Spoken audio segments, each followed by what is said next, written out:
Hello everyone and welcome back to Grilling with Gakon, where today we're going to be making chicken katsu udon using these fine ingredients.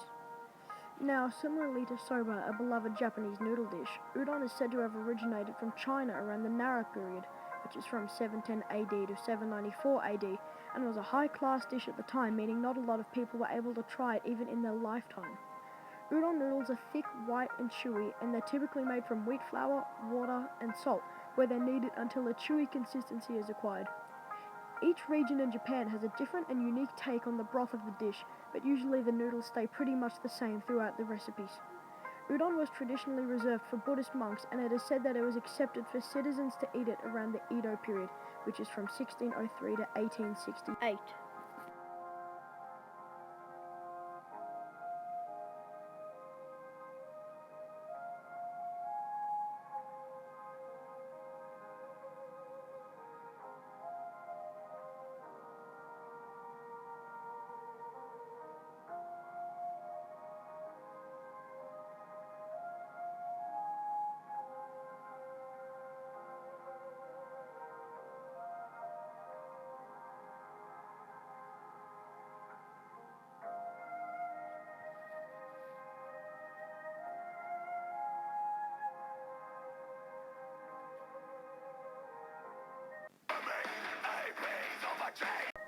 Let's start by preparing our chicken katsu.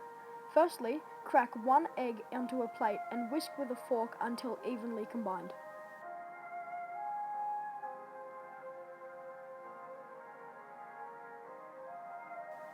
Once whisked, the end result should look fluffy and airy.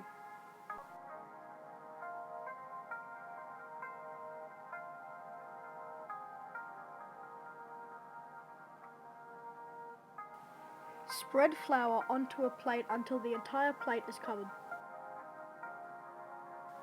Next, grab your panko and spread it across the plate as you did with the flour.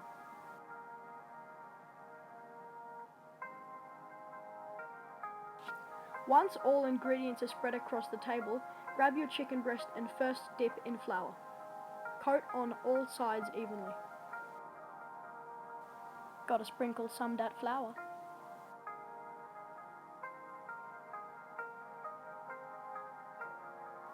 Next, soak your flour-covered chicken breast in your yellow snotty egg mixture and ensure that there is an even coating of egg on all sides.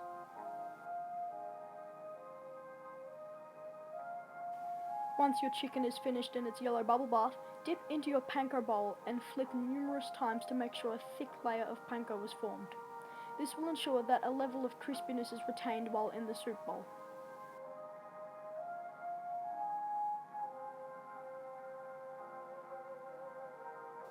After flipping multiple times, make sure there is not only just a thick layer of crumb on your fingers, but also on your chicken. Now, let's start on our dashi. We're gonna need not one, not two, not three, but 4 cups of water to make our dashi broth. We're now going to turn the stove on to medium-high and wait for what felt like hours for the water to boil. Ah, yes. Now we will put in 2 teaspoons of granulated bonito into our simmering water. Splash. Turn heat down to medium and let your flavors get to know each other in your pan. Give your arms a workout and continuously stir your mixture. Once your granules are fully incorporated, add 2 tablespoons of soy sauce into your dashi. Oh yeah, keep it stirring. Now you're going to add 3 tablespoons of your cooking sake.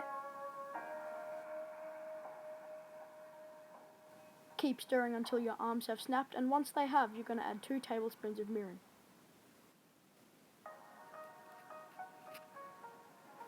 Make sure there's no leftover soy sauce on your plate, and you're gonna, you guessed it, stir. No breaks! Once finished stirring, we're going to take a whiff of the soup from the heavens, and then we're going to get onto noodles. Fill your kettle with about a liter of water and watch agonizingly as your kettle finishes its cycle.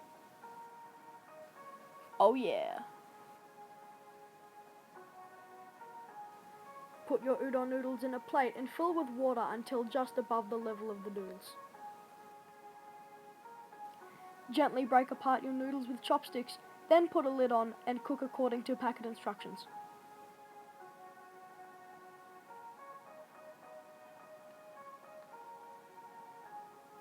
Now you're going to generously oil your pan and wait for it to get hot because now we're going to fry our chicken katsu.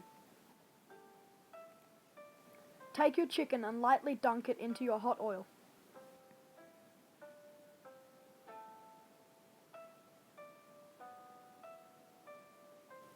Be careful with hot oil. Oil burns are ouchy. Take a quick peek at your chicken katsu. Once golden brown, flip over with a fork.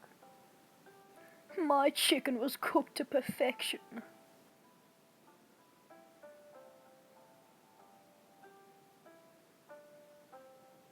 Once it looks like there are 2 giant chicken nuggets in your pan, scoop it up with a fork and put it onto a separate plate. Now our final preparations will begin. Chop up your spring onion to your desired thickness. I like mine thick with 3 C's and a QUE at the end.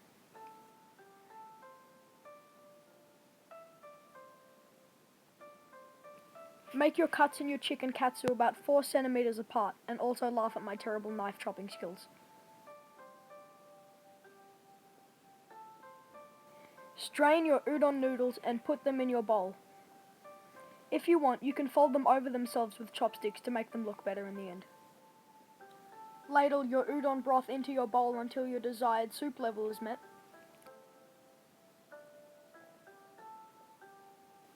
Then, pick up your chicken katsu with a knife and fan it over your bowl. Take a quick swipe at your camera and then put spring onions into your bowl. Your chicken katsu udon is ready. Most honorable. Don't forget to say itadakimasu like I did, and then enjoy your udon. Social significance of the udon.